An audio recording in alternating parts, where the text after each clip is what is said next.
Hello and welcome to the Stadia Source Roundtable Podcast, episode 10. How are you all doing? Not bad. Pretty good. Go on, Awesome. Duncan. He didn't say it. He's supposed to be outstanding, Duncan. Okay, outstanding. I like the name, Ashley, by the way. I didn't see that. I don't want to play Just Dance. How's your subs going, Tommy? Are you going to be performing for us on Stadia Super Saturday? Yep, that's already a done thing, but it's 90 away from Duncan joining me at the moment, so 90 people need to hurry up and subscribe. Definitely. So you've already hit the number you wanted to do it in shorts. No, that's 300. But that's also the same point where Duncan joins in. In shorts too. Yes. You'll have to shave your legs for it. No. So, quick shout out to the people we've got with us now. We've got Brandon, we've got Paige. How you doing? So I think we should jump straight into what we've been playing this week. So Adam, since you've not been with us for a while, do you want to lead and go first? Well, yes. So most of this week, most of this week I've been playing Gardenscapes and Blades because I haven't had the opportunity to play anything else. However, today I did play a little bit of Farming Sim because I've got crops to tend. And I actually went back on my PlayStation, and it's the first time I've been on my PlayStation in about 4 months. And I forgot how long it takes for everything to load, to download games, to install the games, and then to load saves and everything. It's such a world apart from Stadia. Yeah, I feel you on that one. Tommy, what have you been playing? Typical, really. Division 2, NBA. I'm still trying to get the guy up high enough so that when Stadia Super Saturday rolls around, I'll have some... Calm down, Duncan. I'll actually be able to use them online. Hey, Charles. Is that all you've been playing, Tommy? Actually, yeah, at the moment. I even Duncan's dying. I even attempted to download a couple of the free games on Epic, and I got like a quarter of the way through checking the download. And I was like, I'm just going to cancel it. I'm not. By the time that's done, I'm not going to want to play it. So get on the cloud. What about you, Duncan? Okay, I've been playing some Division 2, but I have been trying to get my wee man up. I don't have that sort of issues. Supposed to wait until the end of the show, Jesus. I'm sorry. But I've been playing Division 2, Assassin's Creed, played some Grid there, and I've been playing the games on PC as well. And I would like to shout out Paige, go to sleep now, it's past your bedtime. What about you, Ash? For me, again, a bit of the Crew 2 again. Had to go with Serious Sam, which was different, slightly hilarious when you had headless guys running towards you with bombs in their hands, and a bit of Garry's Mod on PC. Okay, I've been playing Resident Evil 3 again. I've managed to kind of get down to about 1 hour and 20 minutes to complete the entire thing. That is with an infinite rocket launcher, but It's still pretty incredible, though, isn't it? well, I think I managed to do it in 1 hour and 20 minutes with the infinite assault rifle, but with the rocket launcher, I have to kill everything and everything I see. So, I've actually started to run through Resident Evil 2 as well, just because, I kind of want to do them one after another, if you know what I mean. But I never finished Resi 2, the remake. Obviously, I played the original, but I only played one playthrough anyway, and that was, I think. Oh, actually, I can't remember who I played it with because I've watched them both through anyway, so I've seen it all. But Yeah. I made it I made it to the lab fight, and then I just kind of gave up. They're phenomenal games, and like to be fair, I wish they would come to Stadia because I'd absolutely play through them again. But we've also been playing Trivial Pursuit as well because my missus wanted to download that. But in terms of Stadia, because obviously this is the Stadia podcast, I've played a little bit of The Crew 2. Still loving that game at the moment, just because me and my missus have been basically picking random places in America, like the Golden Gate Bridge and New York, and just, you know what I mean, driving to them and seeing them in game, seeing as we can't see them in real life. So it's been awesome. Hey Raf Gaming, how you doing? Don't subscribe to this guy. So we actually have quite a bit to talk about, which is weird considering it's been quite quiet in terms of news lately. So first things first, though, what I want to talk about, and this is more of a shout out than it is a discussion piece, but I just kind of want to let people know that Stadia Source is now being hosted and sponsored by Rock Media. Some of you may know him as Stadia Rocks in the community, or Rock Cloud Gaming. So if you're looking to basically, if you're looking for a professional solution for your website or your hosting, definitely check out Rock Media. There's a link at the bottom of Stadia Source as well that you can check that out. And big thank you to Adam for everything he's done for us. So it's helped us out an absolute ton. So definitely go and check out his website. So now that that's out of the way, let's jump into the meat of the Stadia news, and probably one of the bigger. I like to kind of start with the games first and then kind of move on to the more obscure things. So obviously F1 2020 was announced as coming to Stadia in July. It wasn't announced by Stadia themselves, but it was actually, I can't remember if it's Codemasters or someone that... Yeah, Codemasters. Yeah. They were the ones that announced it via their website and Twitter. So we've got a new confirmed game coming to Stadia in July. Any of you guys thinking of picking this up, or 100% day and date for me.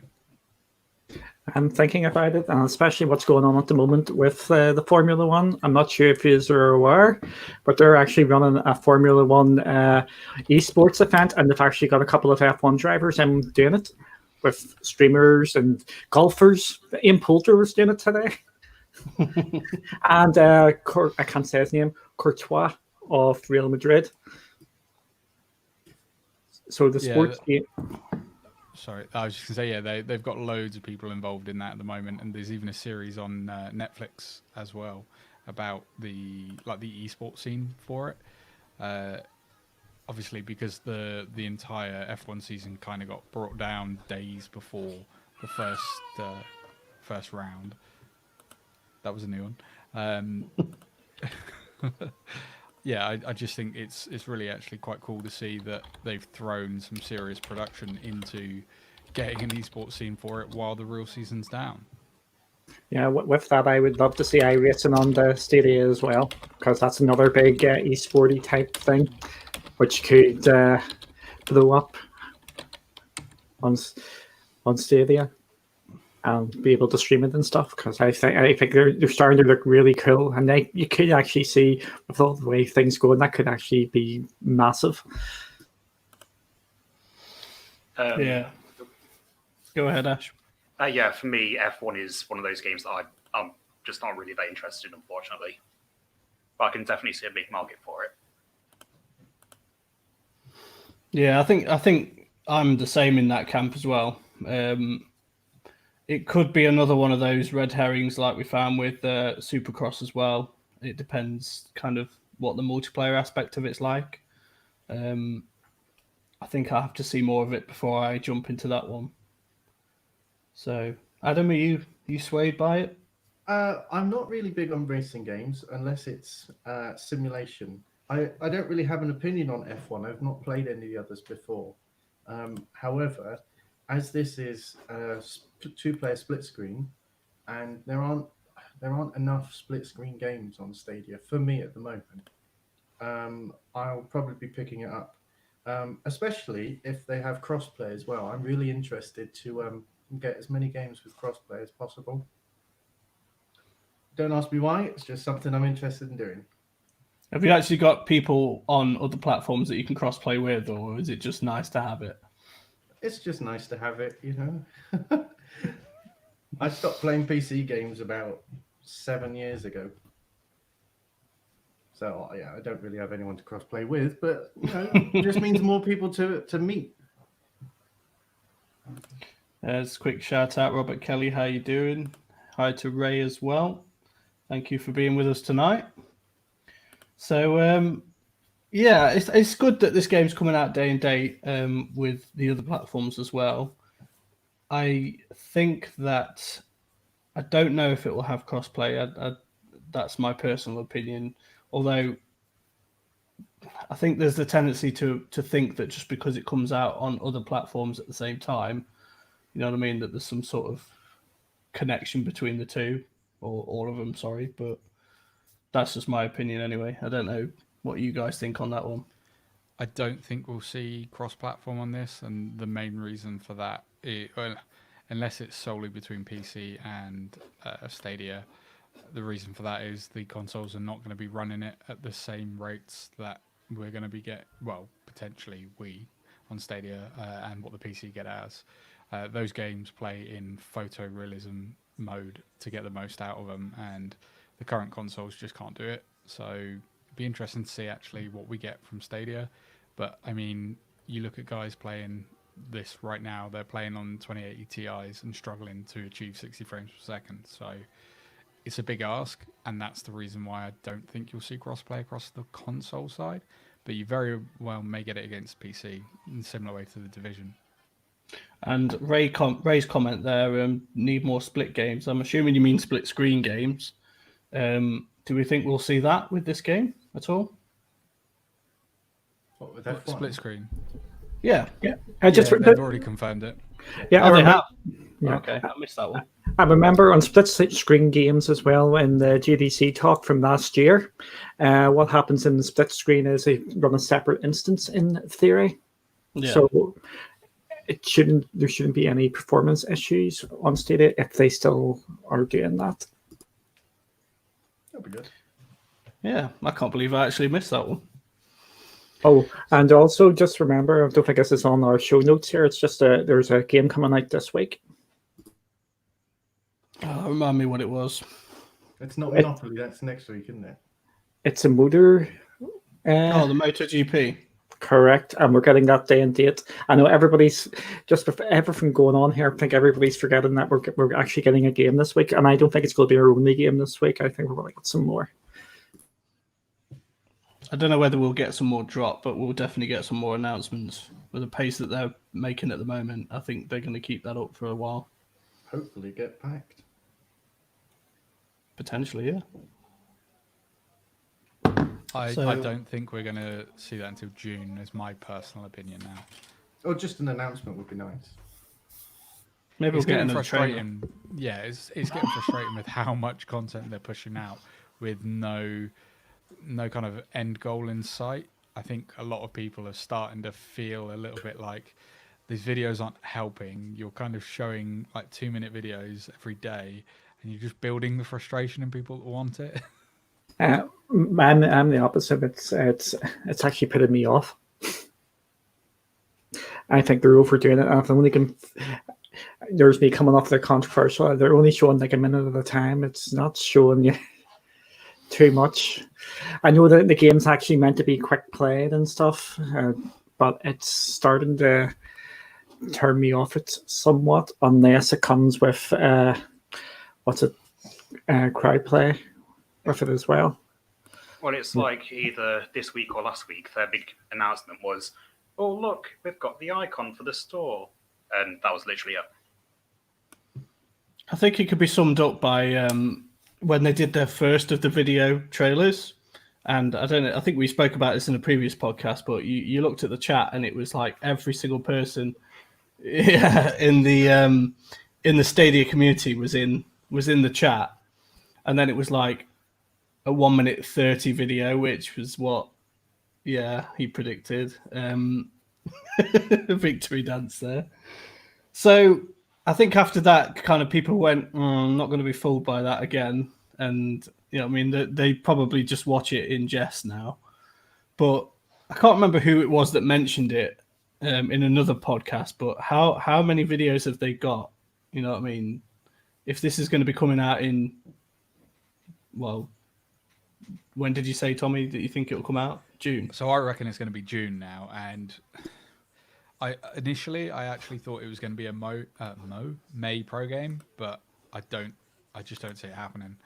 I think that they've got some other things lined up, not get backed, but I think we're going to see that kind of falls off until June time now.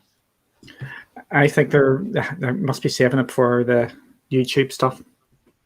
They have to, because that game, I think that game's, with the audience exploding now, or relatively exploding, that game's going to get lost if it doesn't have it. It's not going to be Spitlings when it was coming out with nothing else in the market to go for it. There's actually games you want to play at the moment. Or that sounded really bad, but there's more variety of games. Your choices are more expanded than when Spitlings came out. I do feel like they're actually, just to note on what you said, Duncan, I do think like they're kind of cheapening it a little bit now by these videos, literally like on a daily drip feed of a minute of content. And we're going to get to the point actually where I feel like they're going to have showed us the entire game, and that's, I mean, how often do you see a film you're like, all right, yeah, the only good bits were the trailer. And if we get to see the entire game drip fed in 1 to 1.5 minute videos over the space of 2 months, I feel like if it isn't a pro game, then I feel like the sales are not going to do anything like they would have done had they just released the game and just gone, right, there you go, now you can go and play it, find out a little bit for yourself. We're literally seeing every single level and every single mechanic explained in a minute. It's kind of making it look a little bit shallow now. Some games are best not showing a lot, and I think this is one of the games where you don't want to you want to show a wee bit, nice wee tease, but you don't want to overdo it. You want to leave some to your imagination. So I know everybody's hyped up about it, but I was extremely hyped off it. But my hype levels are going because of just all these videos, all this and all that. I think it's still going to be a good game, a good crack, but it's the more videos are come out, my levels are just going down unless it's released yet.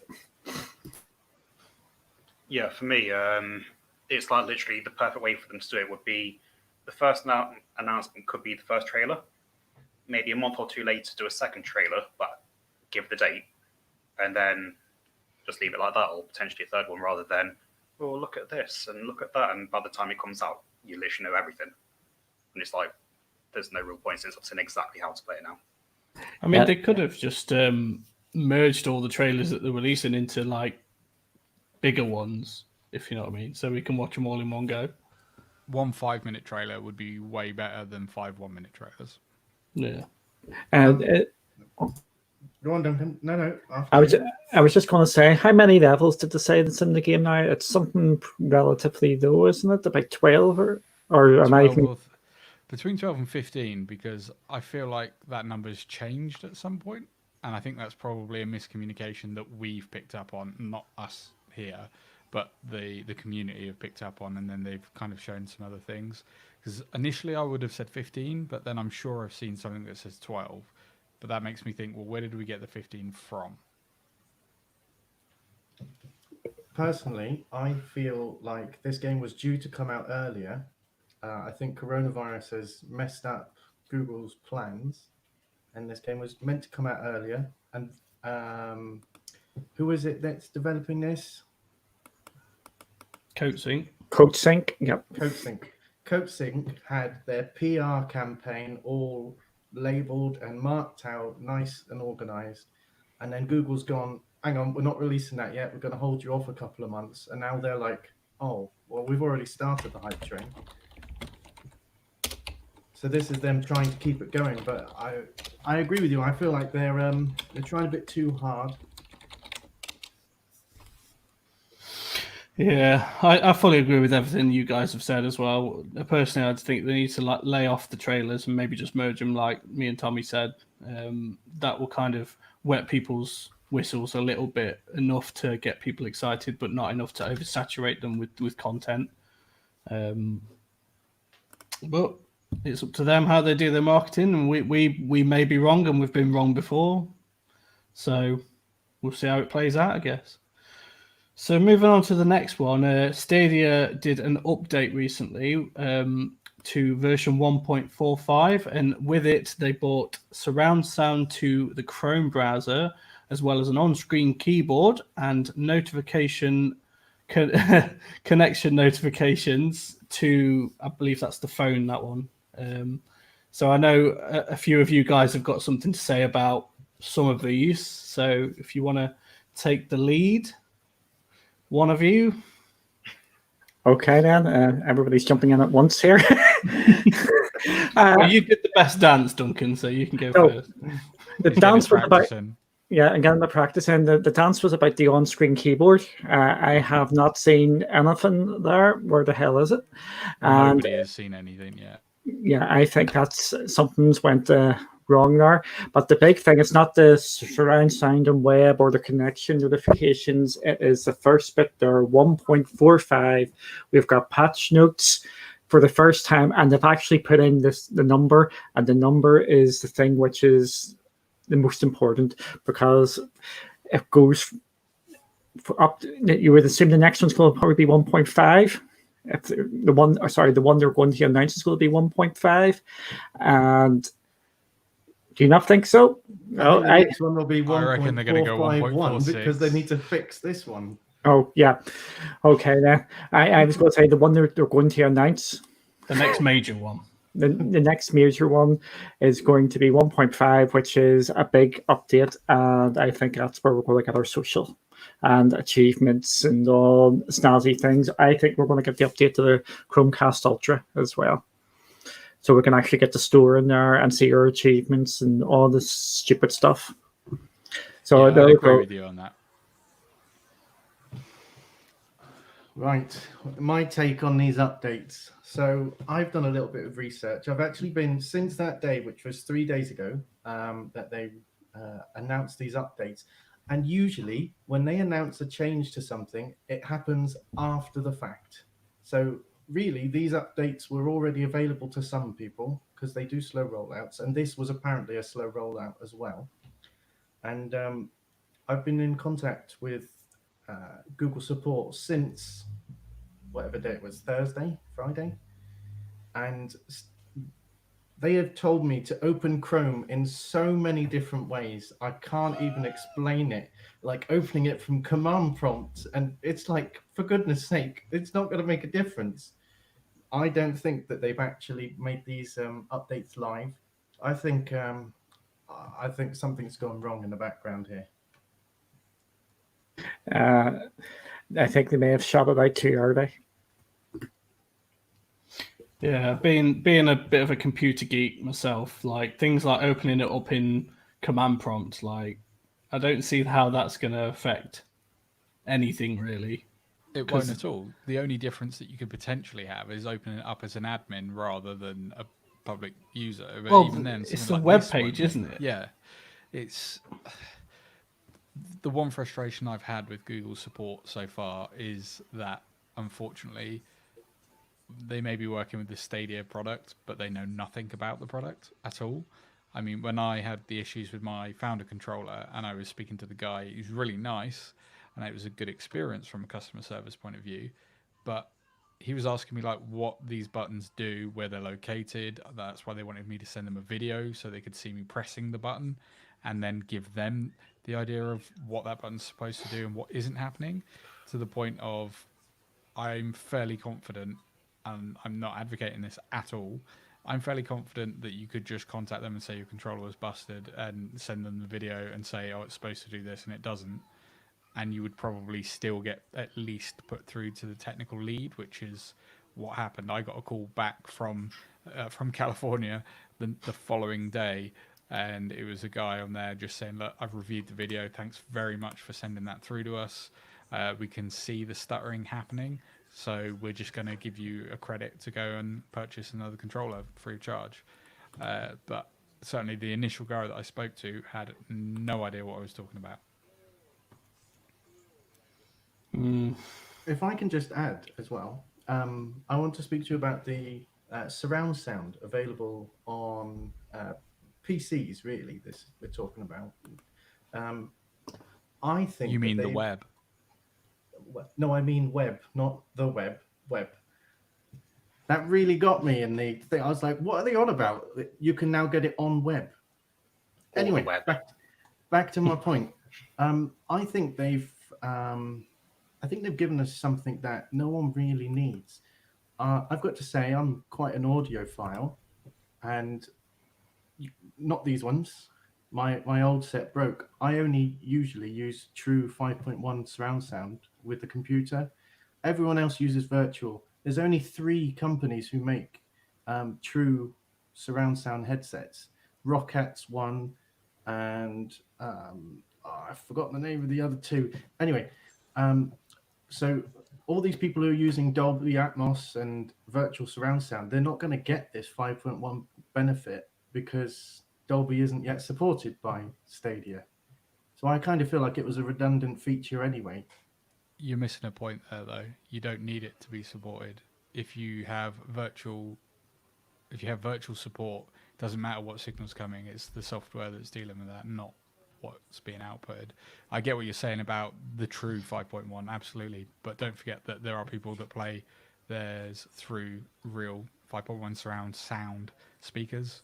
You don't have to be wearing these to take advantage of that. And I do think that is actually a really big point, because if you only have it on your PC and you don't have it set up on your TV, then you currently have no way to access surround sound at all.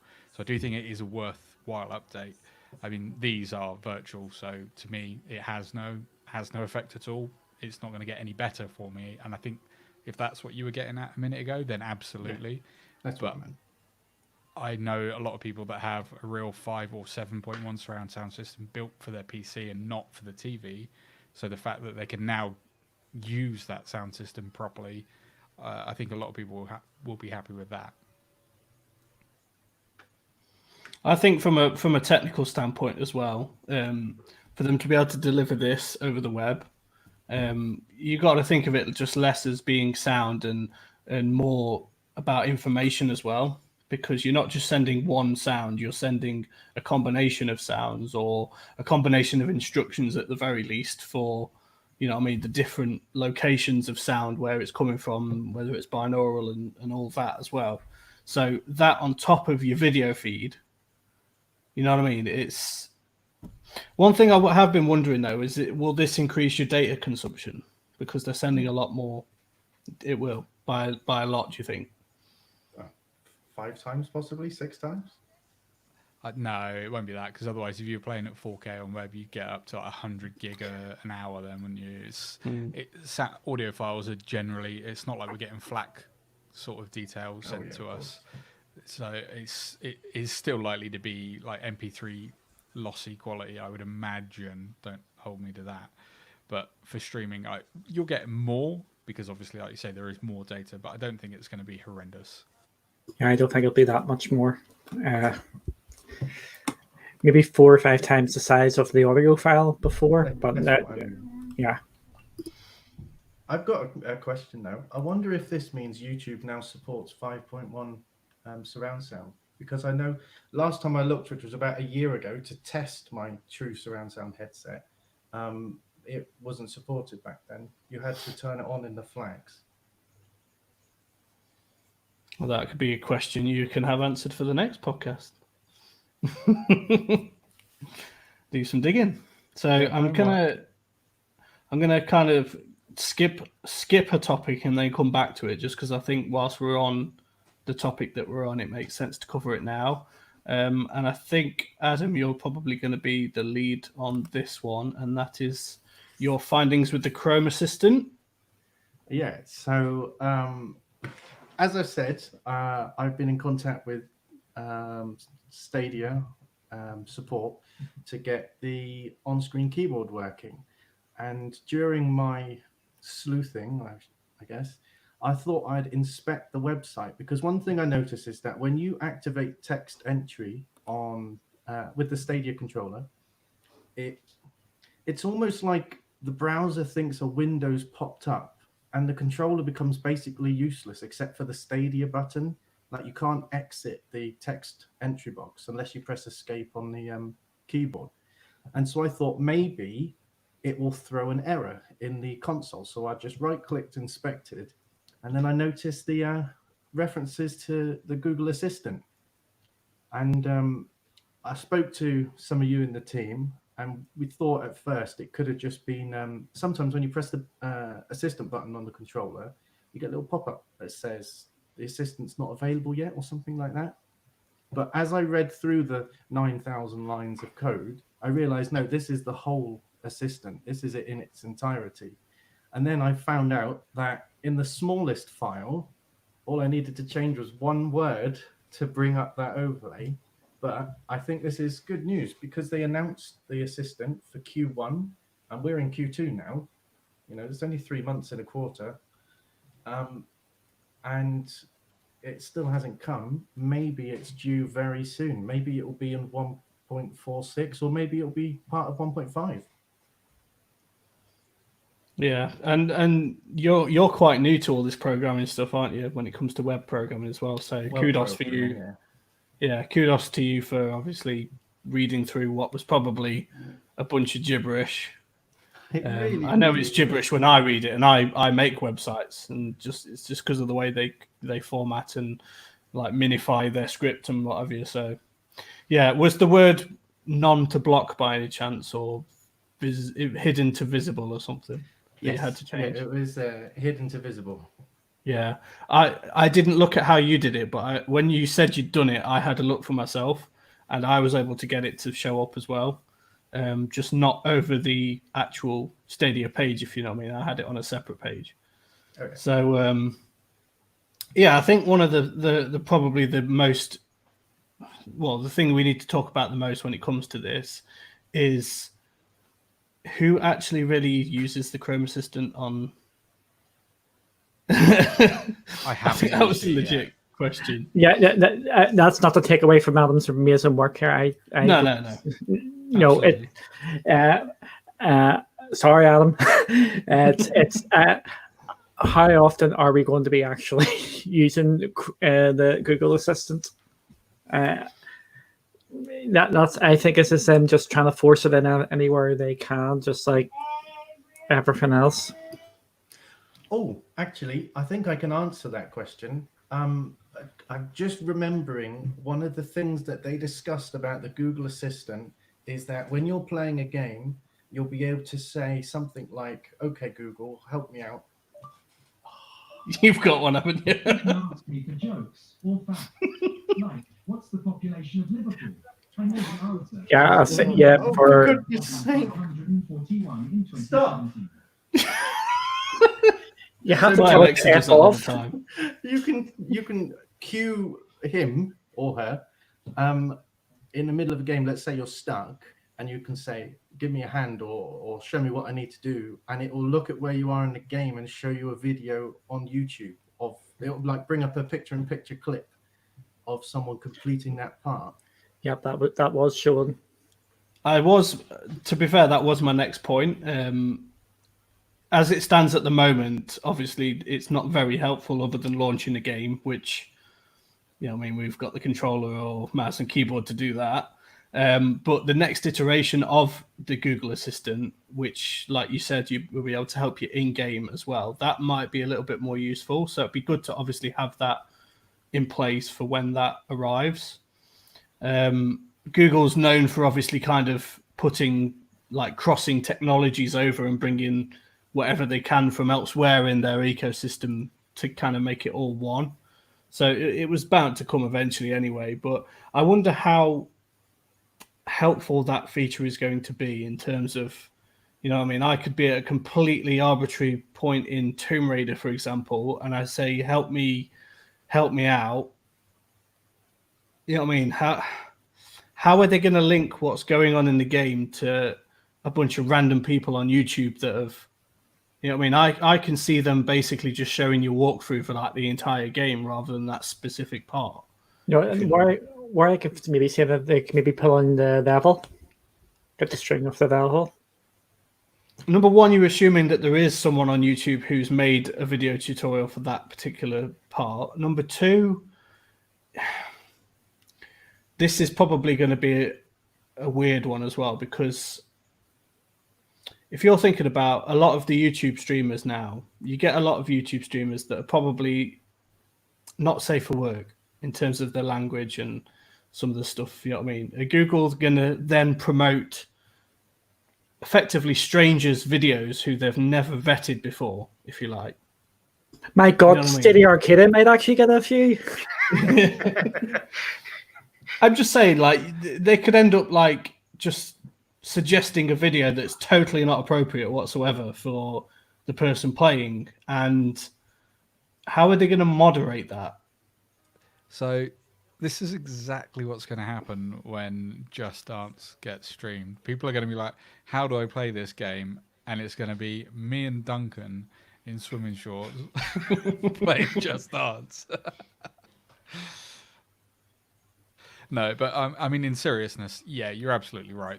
That's a feature that sounds great when you've written it down. I mean, like, oh, if you get stuck, you can just use the assistant with the built-in microphone and ask it to show me how to do it, and somebody's going to pop up and go, hey, you, I realize you're stuck in this exact part of the game. Here's how you do it.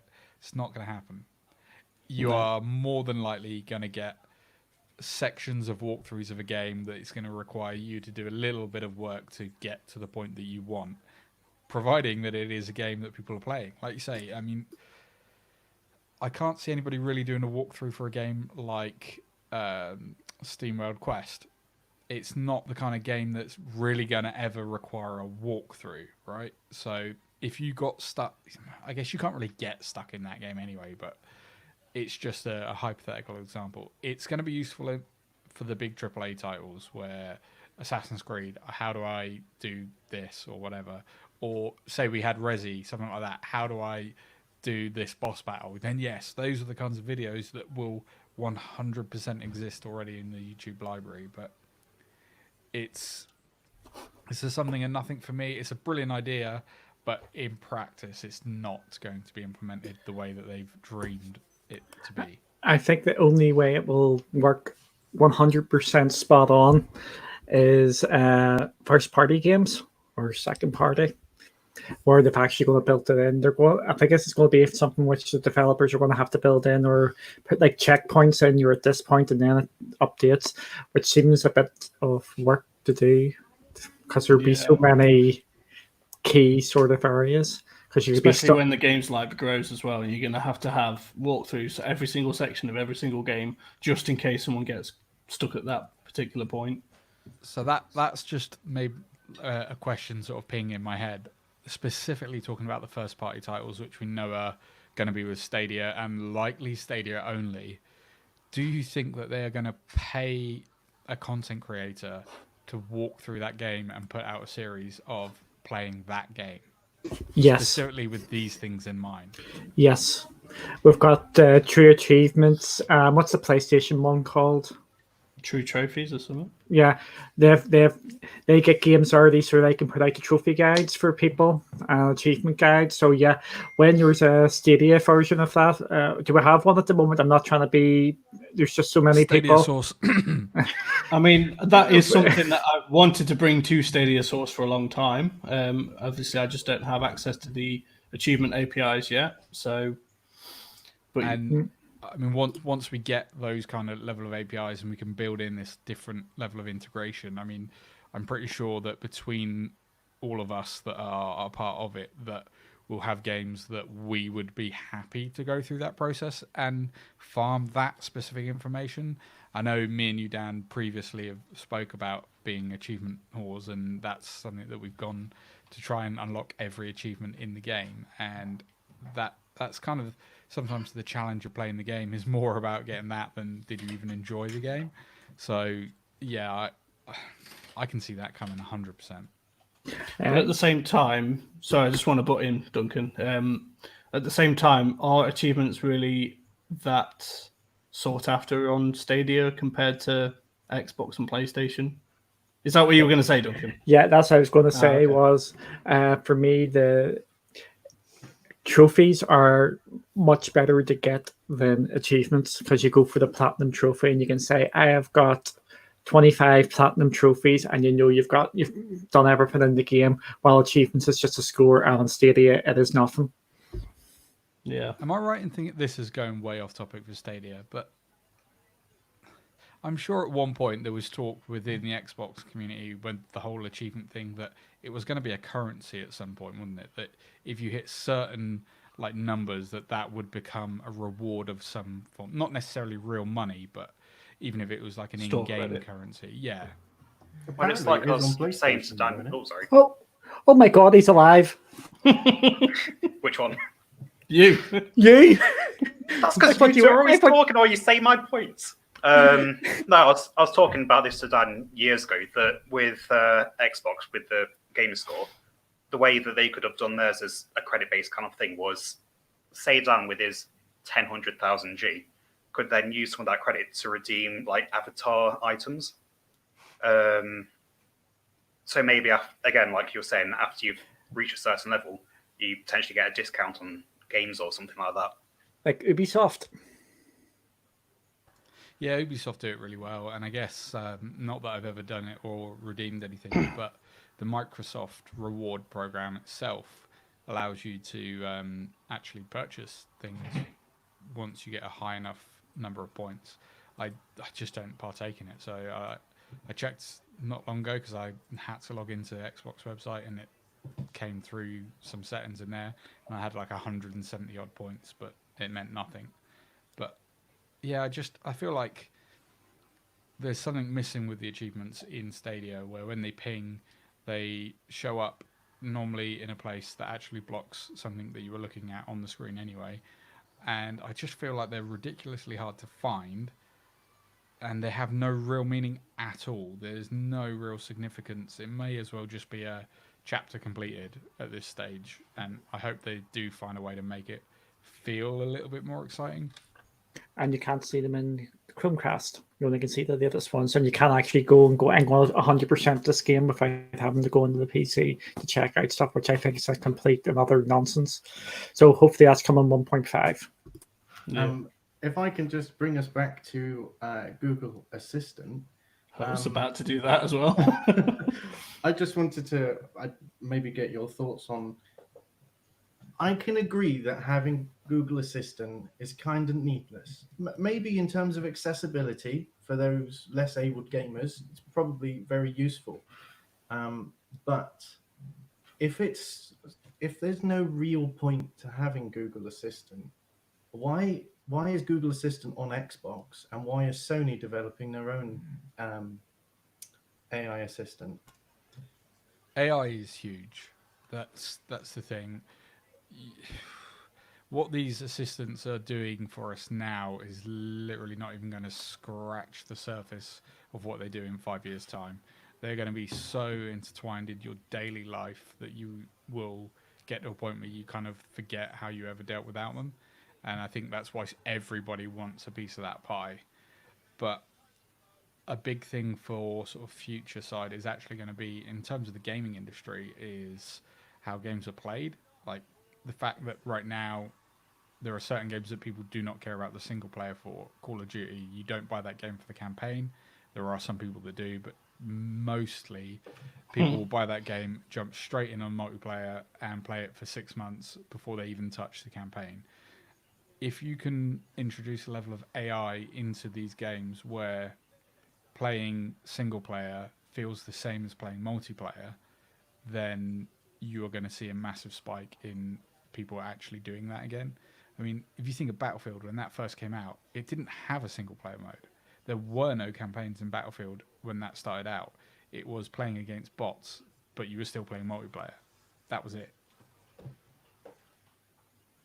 So I just want to highlight this comment from Antonio as well about the neural networks that identifies and the described objects in things in a video. So that could be a way that Google knows what point you're at in a game. and suggests things. But again, you've then got to have videos on YouTube that have also been neurally scanned, if that makes sense, so that it knows what to match it to, if you know what I mean. See, the only safe in brackets way that I can see of them doing it is if the help guides video is either done by the devs themselves or specific YouTubers to give them permission to do those. Otherwise, like I said, you could literally get fucking Jim doing it and swearing and doing things that Not you. that wasn't a full swear word, and you lot have said worse. I missed a few letters. But yeah, if they're able to do something like that, then that would be awesome. Otherwise, again, you could literally get anyone doing anything. So I highlighted this earlier, but I think we kind of got carried away, so we didn't get a chance to fully discuss it. So that is something I think will help a lot as well, given the fact that you can't even close the game on Stadia without being asked if it was okay at the moment. Yeah, going back to the neural network thing, just remember everybody plays games different. There'll be different things going on in the scene. Some games will be static, like Tomb Raider is going to be more or less the same, but if you go into other games when more destruction and stuff comes in to go for the next gen, everything's going to go a bit nuts, and your scene's going to be completely different to my scene. I think that's when things are going to go a bit peak Tom. Yeah. So I think we could probably talk about this for a long time. So I'm kind of moving swiftly on to the next topic, which is the OnePlus phones are to support Stadia very soon. So this was announced, obviously, not by Stadia again. This was announced by some of the people that have been working with Stadia. I think it was the OnePlus team, if I'm not mistaken. Would make sense. Yeah. Yeah, So, with their press conference with nobody there. Yeah. So obviously we've got a new series of OnePlus phones that will be coming out soon. Am I right in thinking it's number 8 or? Yeah. Yeah, this would be the OnePlus 8. Yeah. Don't care because it's not an iPhone. So Yeah. I had the OnePlus 3T probably about 4 years ago. I feel like the generation gap in the naming may have occurred. I'm pretty sure there hasn't been a 4, 5, 6, and 7 in between. I could be wrong. But actually, when I got the phone, it was a really, really good phone. Comparing it to the Samsung S, whatever it was at that time, which my other half had, there were hardly any noticeable differences other than they used their own, obviously, overlay of Android, which pretty much everybody does. But they were really good phones. Like, I was really impressed with it. And when I traded it in game, I got more money than I paid for it second hand when I bought it. Because like people would obviously, when they came out, people were like, yeah, it's just another Chinese brand, whatever. And then they were just going kind of up in value. So I would happily get another one again. I mean, we own these things that mean that they don't like allow anything that isn't Apple ecosystem on them, and I won't be. I don't think I will be I came back to iPhone for this phone, and at the moment, there's not a lot stopping me from going back to Android. All glory to the Pixel 4. To be fair, mine was a work iPhone. I do actually own an Android, so Surface phone as that comes out, good price. That is what's going to tempt me to move. So I've noticed quite a lot in the Stadia communities at the moment, especially new players, which are obviously not privy to the information that Stadia doesn't work on iPhones just yet.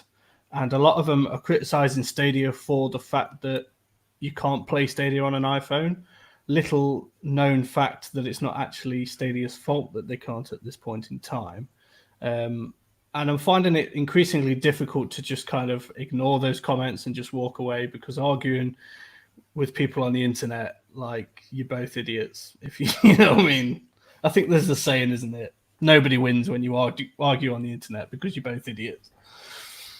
Yeah, I think Rock summed it up the best. I think it's not actually down to Apple actually blocking it. It's because of the codecs. He's says it's actually because of the streaming element, because they've actually got round to the hardest bit for the Apple and actually buying the games through the app. That's more of a sticking point for Apple, rather I think, than the streaming.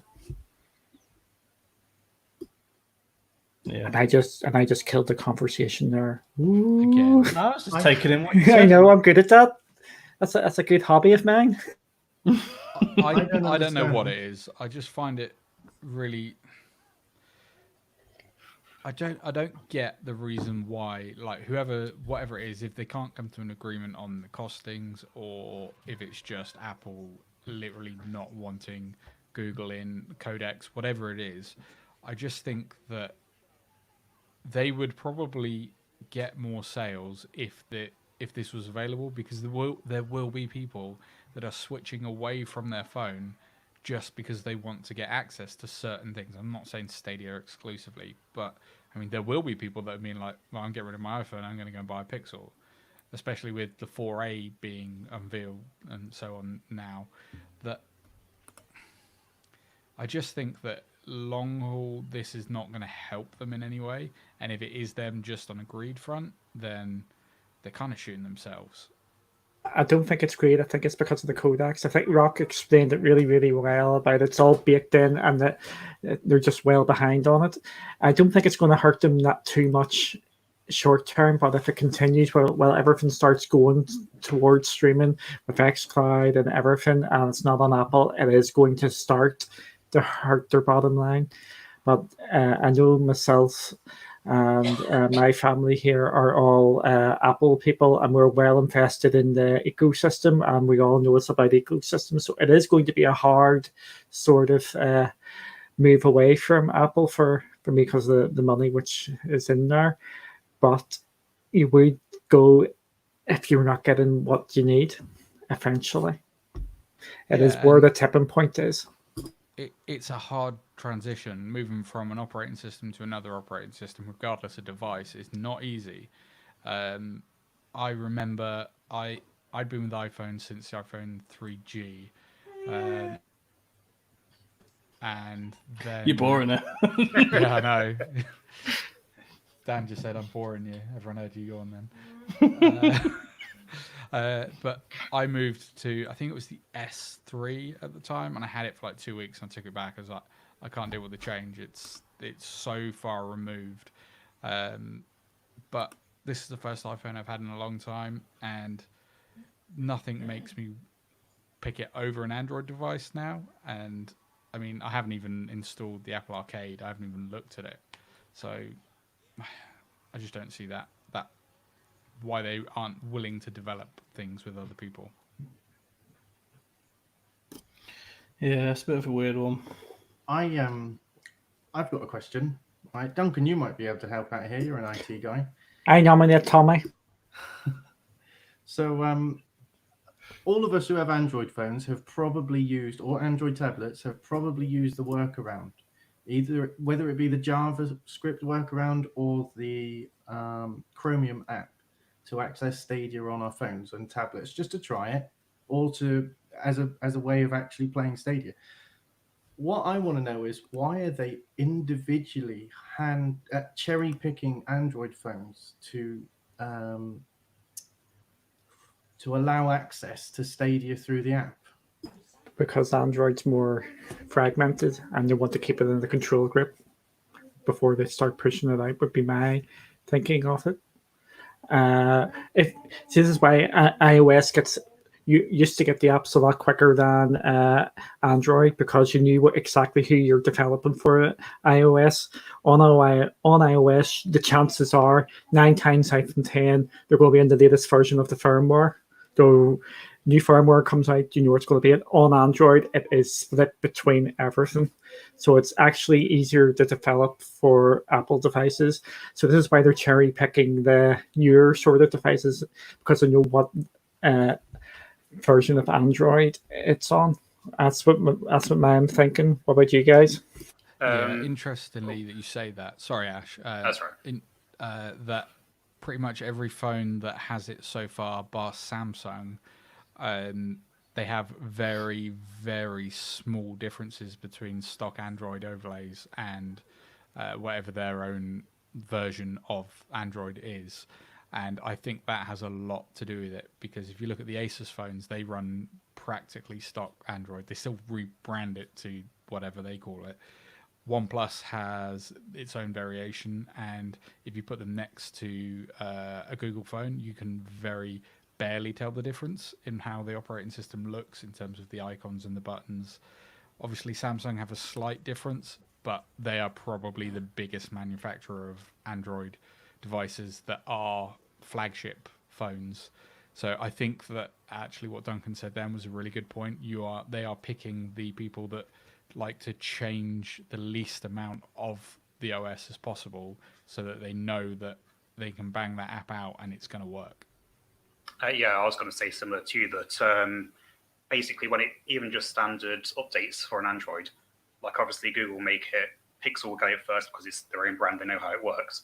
Then they'll send it out to each individual, got the name now, but the phone manufacturer, for them to then either add their own bits or make it so it works on each individual phone that it's capable of.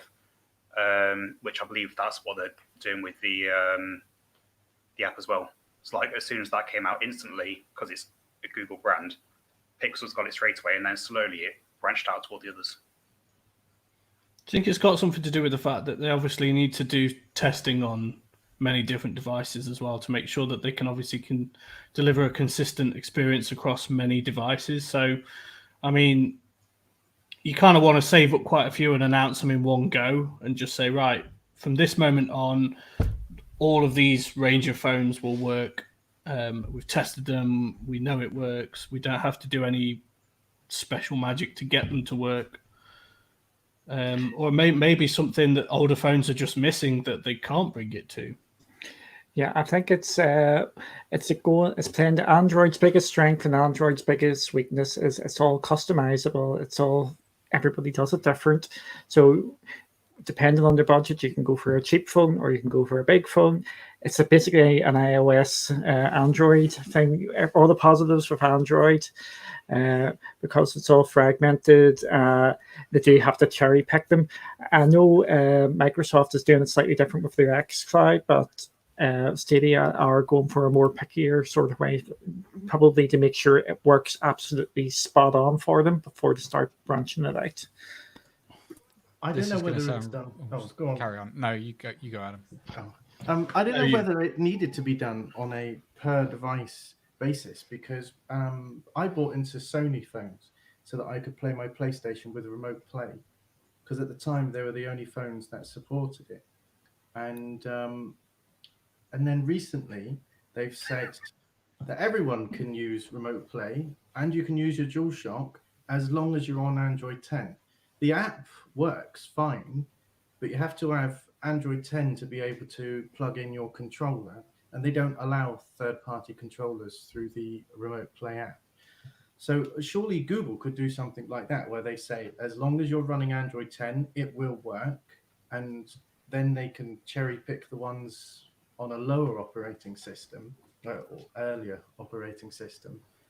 Wouldn't that make more sense? I think they need to work from backwards up almost. So going back to very early models of Samsung or Android devices, and just say, right, okay, it doesn't work on this, it doesn't work on this, it doesn't work on this. It works on this. So therefore, we can probably safely assume that it's going to work, you know what I mean, on phones that are later than that. Or another approach would be to say, here's the Stadia app. We know it works on this, and that. However, we're not so sure about the rest of them. You can download it. You can try it. If it works, it works. If it don't, you know what I mean, tough. We might get around to it eventually, depending on the phone model. Would that not work, do you think? Yeah, I think that would actually be quite a good approach. Say, like from Oreo onwards, something like that, and they just go, right, it works. It's Android 6. Oh, it is. They have got. Oh, I didn't know that. They have got a specific platform already then. Because I think we could be their beta testers, so to speak. So, you know, after every single time you play a game, as I mentioned, you get a thing saying, how was it?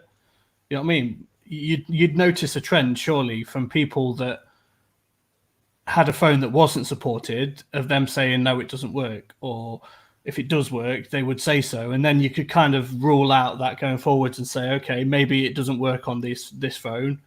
Are we going to go out of our way to make it work on that phone, or are we just going to outright say no, it doesn't work anymore and cut the access? You know what I mean? Yeah, I do think it's going to come. I think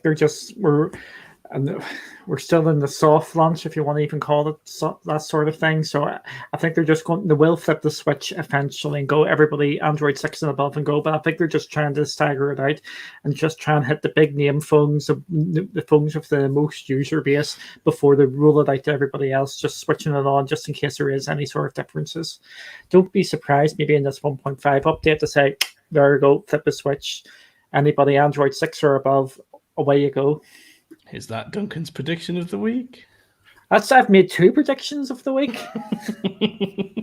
I As did soon say as I get paid, I'm going on Fiverr and I'm getting a Duncan's prediction jingle made. yeah, ding ding ding.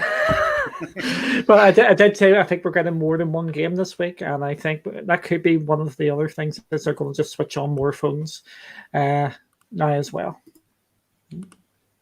We're in the major data collection phase. Yeah, I agree with that statement.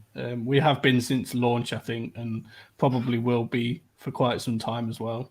Even if you think about it, the fact that Stadia not base has dropped, they're obviously going to be doing testing as well, just to kind of see how the system copes with the influx of the new users. Plus, as we've said in the past, the fact that everybody's stuck at home now, so there's got no other alternative than potentially play Stadia. Yeah, I'm just going to bring up a tweet I put out earlier, plugging my Twitter account here. Stadia still hasn't really kicked off yet, in my opinion. We had the upsurge, but we haven't actually got a load of people actually coming into the service. I put a tweet out showing you what the global hardware chart was. Would you believe it that PlayStation 4 sold 325,000 units this last week? I think that's down to Final Fantasy VII. I don't think we've got anywhere near 325,000 people join Stadia since I'm still calling it base since Stadia has launched. So I think we need some perspective of how this is all going to explode. Imagine if Final Fantasy did come out on Stadia.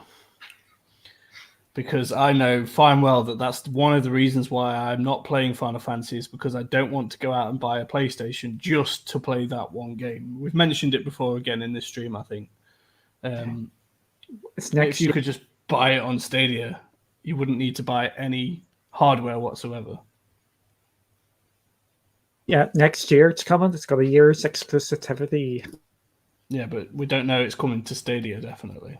Yeah, we don't know what's coming to Xbox or PC either, but I would say the chances are reasonable it's going to come to Stadia because we've got Final Fantasy 15. And Square Enix is a big supporter of Stadia. Yeah, we got obviously Avengers is Square Enix. When that comes out, we've already got Final Fantasy 15, as you say. I think Tomb Raiders. I forget actually. Sorry, I forget that they're Square Enix. I think that we'll see that. I think we'll see a lot more of the sort of Japanese-orientated studios actually on cloud as well. I think they will be more inclined. We've got Attack of the Titans that was a launch title for Stadia. Not that I've ever seen anybody in my friends list play it, but that's the kind of signal that makes me think that we will see more of these sorts of titles over time. Obviously, we've got Dragon Ball as well. It's a terrible game though, but yeah, I wouldn't be surprised at all if we've seen Final Fantasy VII announced once they get to that point. I'm still holding out to see whether or not Kojima gets Death Stranding as well. No, I don't think we're going to get that. Why? Because I think Stadia is counted as a console. Because I don't think we're going to see Death Stranding on Xbox. So I don't think we're going to get it on Stadia. So I have another question for you then. Based on that, Kojima said that he really, really likes the idea of cloud gaming, and that he would be quite happy to see his titles. He doesn't mention any of them appear in the cloud. Now, this was going back to the end of last year, but Stadia was the only cloud that was announced at that point. My prediction was a wee while ago that Stadia may have signed a deal with him, and we're going to get an announcement from her.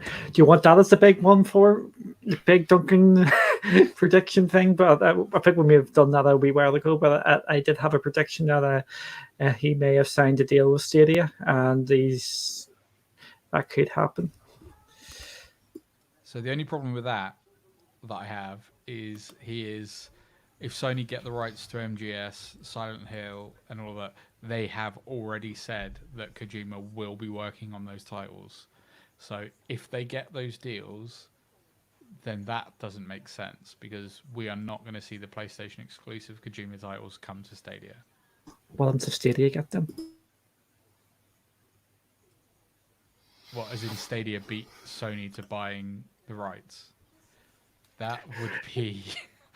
Oh, yeah. In my opinion, again, I think Stadia needs to make a move like that. If Sony's doing it, it's going to be all about IP going forward. So they need to get into that game. You've given me a lot to think about with that, Duncan.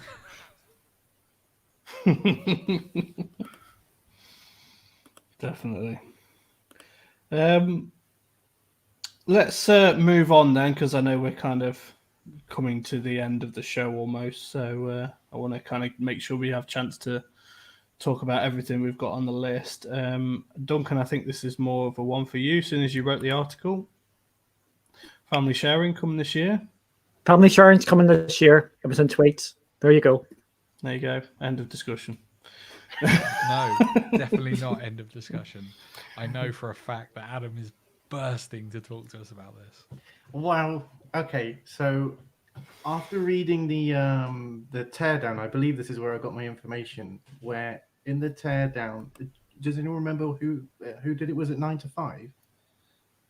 And every time 9 to 5 or Chrome Unboxed, it's one of them ones. They've all done sort of breakdowns now and again.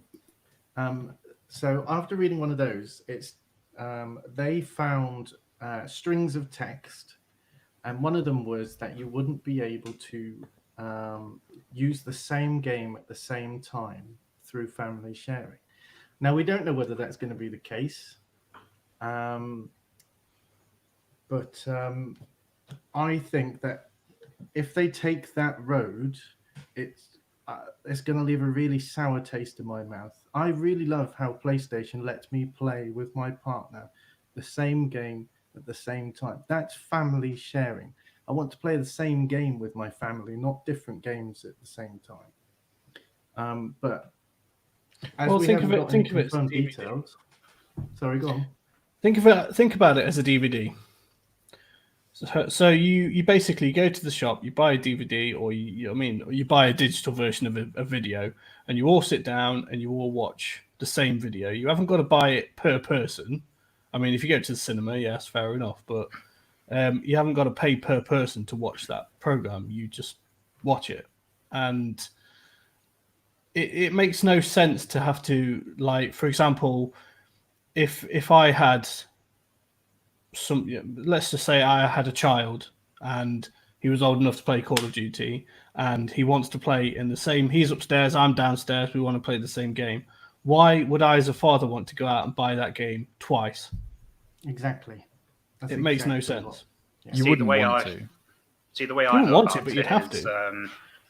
that a lot of times they do it by the license. So when you buy the game, you obviously have one license to play that game. So only one instance of that game can then run at a time. Whereas I think the family sharing is just more of, say, Dan, you got it and we all join your account as the family. We're then able to use all the content that you've pre-purchased. Yeah, that's the other downside. And I know the Xbox kind of does a similar thing where you can set your home console as someone else's. And then when you sign in on your console, you'll get access to all of their games, which, even though it's not your Xbox, because you've set it as your home console, you'll get access to all those games. I actually did it for my brother-in-law because I sold him my old Xbox and left that as my primary one.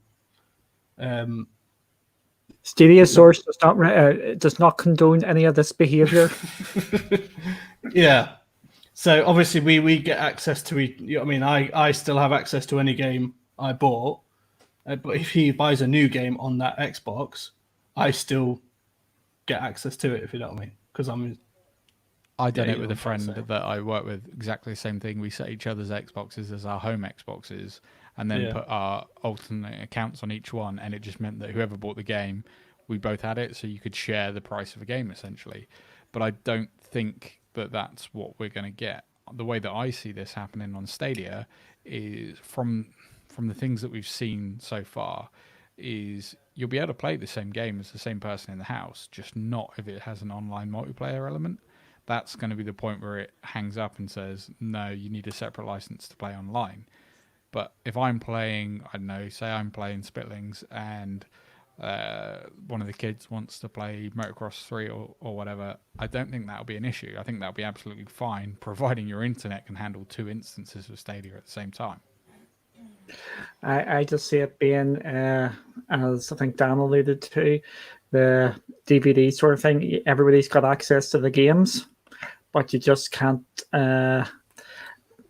play the same game together. I think that's the sort of normal sort of procedure going forward. So we don't know because it's not going to be out for a while yet. But you're in a no-win situation because they would have to get the agreement of the publishers as well on board, which is another big stumbling block, which people may forget about as well. The publishers will probably have to sign off on it, and as if it's a big multiplayer game and you're playing at the same time, that's a lost sale. That's how they're going to see it. Do you think we could see it on a per title basis? We could do, but I think just to make things easier, because then it will be, we could see it, but I don't think it would happen because it put the devs in a bad spot, because then they'll get lobbied to do it for all the titles. So I think it'll be a blanket for everything. I think it'll be a blanket policy. Yeah, I just think, like I mentioned, like I've had it in previous experience with, I don't know if they still do it now, but with Steam when they first did the family sharing, they had it where, again, you could only run one instance of the same game. Because obviously you are using that one license, not multiple, which, like Duncan said, that then puts the developer down money because that's a potential sale they could have. But it also is someone that maybe wouldn't have bought the game otherwise is now playing it. So I was just going to say, I can see there will be certain developers that maybe have the option to opt out of family sharing. So to say that no, if they want to play or a separate instance as well as it being attached to another game, then maybe they have the option to opt out of it. But as standard, maybe there's a blanket policy that covers. That's what they did with the Play Store. Because before a certain date, some games are you can share in the family library, but after a certain date, I think Google must have made it policy that you have to allow family sharing on your Android game. Well, no, me and you kind of spoke about this off air, didn't we, Adam, with regards to Steam.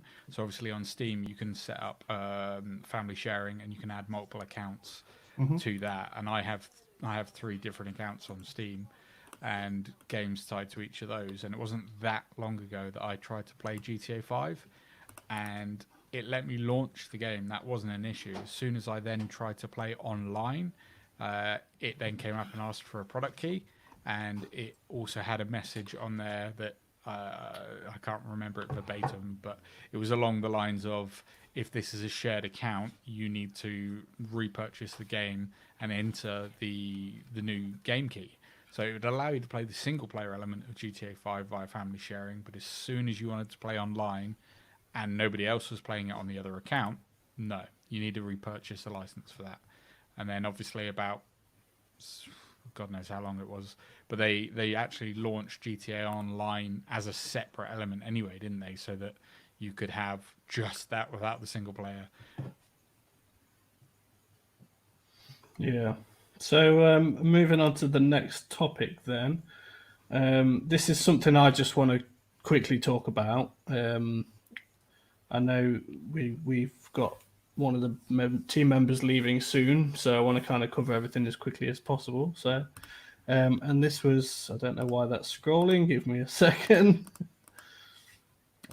It was my video on how to use Samsung DeX to play Stadia on your TV without a Chromecast and use third-party controllers wirelessly. So this was more of an experiment for me to see if it could be done. Those who've got a Samsung phone that supports DeX, which obviously, if you've not used that before, it allows you to effectively turn your phone into like a mini desktop PC. So you can connect your phone to an external monitor and use it like you would like Windows, for example. And you can run all your apps in a desktop environment. So my test was to obviously see if I could get Stadia to work on it, and also to check that it ran smoothly. And obviously you can connect things like your Xbox and PlayStation controllers via Bluetooth to your phone, which allowed you to then obviously play the game, because as yet you can't connect your Stadia account to you can't connect your Stadia controller, to the phone via Bluetooth. And in order to use DeX, you need one of these, which is a USB-C to HDMI adapter, which obviously then takes up your USB port, so you can't plug your controller in unless you've got a hub, which I believe, Adam, you do. And you've tested it. Yeah. In fact, I bought this. This doesn't actually do HDMI, but I could plug in a USB-A to HDMI and it would work. I bought this so that I could charge my tablet and use the controller at the same time, or my phone. And I've actually found that with this, you can do split screen on your phone. You can do local co-op, on your phone or tablet or any USB-C device, which I thought Android would prevent, but I was quite shocked by that, playing split screens with my partner on my little phone like that. Here's I've got actually something that's just come to me. Most phones have a private mode, and most modern phones have like a private mode, and obviously with Samsungs you can also have separate accounts. I know this because I've played Pokemon Go, and if you install the Pokemon Go app onto the private mode, it treats it as a separate instance, which means you can log in onto a separate account. I wonder if you could do that with Android and boot up 2 instances of Stadia and play at the same time. I know it would probably kill your phone, but you something could do I might that on try. DeX, couldn't you? Can't you just open up 2 browser windows? Oh, you mean do it the Chrome way? Yeah. I'm going to have to try that now. You may see a video. Yeah, but one of the things I wanted to clear up as well, because I actually I pushed this article quite a lot. I don't normally post like Stadia Sources articles on things like Reddit, and there's a few Facebook groups which you post anything in there and you get basically negative trolls. But I decided just I wanted people to see that it is possible. It is another way for you to play Stadia. For those who potentially don't have a Chromecast, this is a substitute for a Chromecast if you wanted to play it on your TV. And also for those who want to play on the TV but can't use their Xbox or PlayStation controller because you can't use it through Chromecast at the moment, this would be another way to do it. To which I was met with people basically saying, why don't you just plug a laptop into your HDMI port on your TV and play it through the Chrome browser? This is an inexpensive way to do it because you don't have to buy this cable, which I mentioned, which isn't much, by the way. To which I replied, well, what happens if you don't have a laptop? Surely buying a little cable like that is going to be more inexpensive than buying an entire laptop just to play Stadia on the Chrome browser. So it was one of those things. People just want to troll for the sake of it, and I tried my hardest to kind of bite my tongue, but There's more to it than that, though, Dan. So if your laptop is probably more than about 3 or 4 years old, which mine now is it's about 6, maybe going on 7 years old. That does not handle playing over Wi-Fi because it isn't the latest versions of Wi-Fi on it or anything like that. It's really old. I bought it to do uni work more than anything else. However, it did have I can't remember what even the GPU isn't in it now. Is obviously it was a mobile GPU. They didn't have the ability to put a 1060 in them back then. Yeah, exactly. But it struggles really bad. Even if I connect it, hardwire it to the modem, it does not play Stadia very well at all. So if you've got a laptop that is, I want to say budget, not in a bad way, but just that it is not ever been designed with even any kind of gaming thoughts when they built that laptop, then that may still cause an issue regardless of what you plug it into. If it does not have the ability to decode and re-encode data quick enough to do this, then you're going to have a subpar experience, and then people are going to blame the Stadia platform rather than their £150 laptop. It's not equivalent. And that's the thing we're seeing all over the shop at the moment, is people blaming Stadia for their subpar experiences. And I'm like, well, do you know what I mean? Do you think the likes of us and many others in the community as well would be sat hosting a podcast show, you know what I mean, week in, week out, hosting entire websites if Stadia didn't work? No. You know what I mean? So I think a lot of it is just trolling for trolling's sake. They've got nothing better to do, especially now everyone's in lockdown. They've got nothing better to do. One of the guys that commented on my video was literally just admitting that he was, you know what I mean, trolling almost in not so many words. The number of people I've seen on Reddit that, like, when somebody asks them, like, have you actually tried Stadia? No. They've got no excuse now. It's free, so. But it's the same with the people that, no, I don't want to enter my details for the free trial. Okay, but you know it's free, right? Yeah, but I don't want to give my credit card details to Google. Out of all the people you don't want to give your credit card details to, you don't want to give them to Google. I know they've got them. Even if I say no to everything, they have them. I use Chrome. Yeah. And I just wanted it to be a video just to kind of say, guys, this is another way you could do it. I wasn't trying to make it breaking news. This guy knows best. Yeah, I wasn't trying to say it was breaking news or anything. It was just, you know what I mean? You've got these people that have managed to get Stadia running on one of those pocket TVs, for the black and white ones, for example. And people have had it working in their car sat-nav, like the center console. The amount of Teslas I've seen playing Stadia is unreal. Exactly.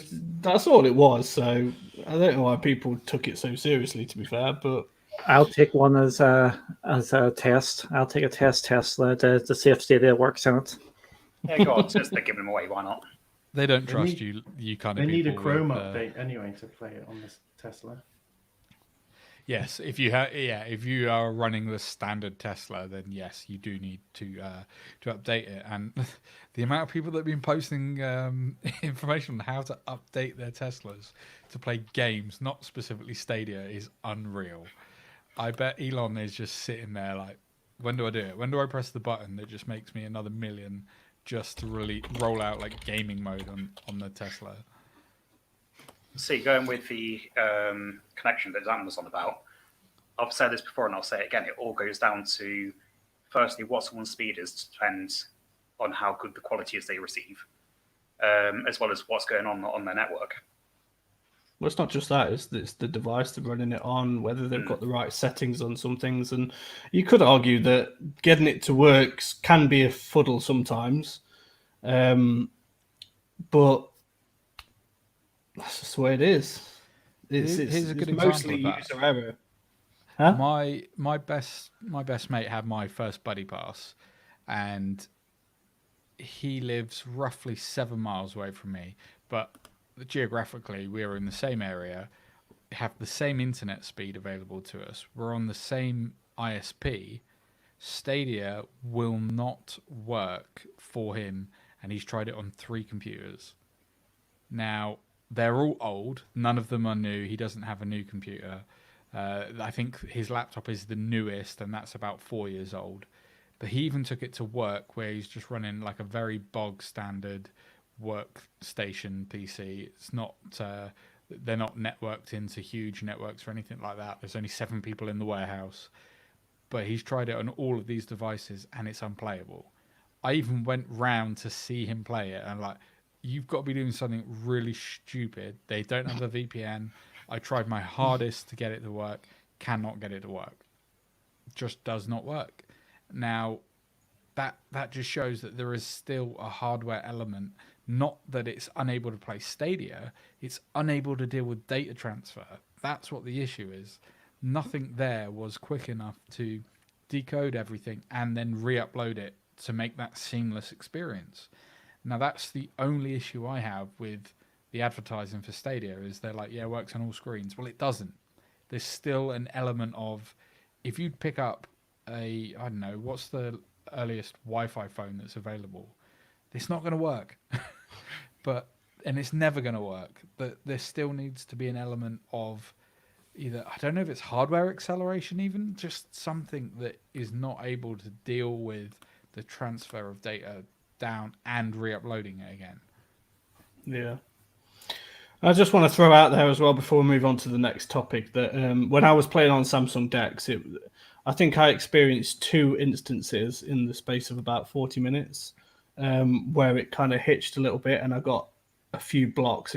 It was nowhere near like game breaking and just something that you can just ignore and carry on playing. But other than that, my experience was absolutely flawless. So for some reasons, for some people, that might be the definitive way that they might play Stadia, because they can play it on their TV and they can play it without a laptop and they can use a third-party controller. Or play it through Shadow like I do. Or play it through Shadow. See, now that's an interesting thing unto its own. So we've got people that can't play it into their own home networks, yet you're able to take that to another extreme and add a completely different device into the cloud network and still get impeccable results. Yeah, I think it's In absolutely fact, nuts. Would I be right in saying that you actually get a better performance out of playing it through Shadow than you get if you just play it natively at home? I get it better through Shadow than I do through my iMac.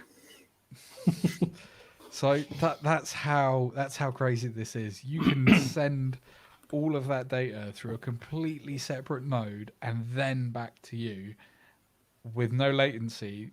Well, there is latency. We won't say no latency, but a better overall. And think about it as well. That's what I was streaming with Kelly there when we do our Division 2 streams. I'm actually doing that through Shadow. And I'm streaming at 1440. And I actually can do 4K videos on it as well. And it is completely playable. Which is... Just to pick up on that, actually, I read one of Noob's comments. This is a long time ago, so you'd have to do a lot of scrolling. But Random Noob actually did say that I think it was Antonio that asked the question about quality settings and VP9 settings, and obviously Stadia Plus allows you to force 4K and VP9, but he actually made a point in saying that if you upload your videos at 1440p quality, then it will automatically default to force VP9. So for people that are, yeah, there you go. There's an answer to increasing your quality that not everybody is going to be aware of. And until we get the direct capability to stream out of our browser or from our Chromecast, if we're going to get it on both, to YouTube, that's the kind of thing that people probably need to know a little bit more about. Yeah, it seems like people are actually... What I might actually do is I will maybe do a video showing that I am actually using Shadow to play Stadia, just to show that it works. It might be an alternative for some people. Yeah, because you get the best of both worlds there. So this wasn't on the actual agenda for today, but we've had some people suggest that they want us to talk about it, and that was the name has completely escaped my head now.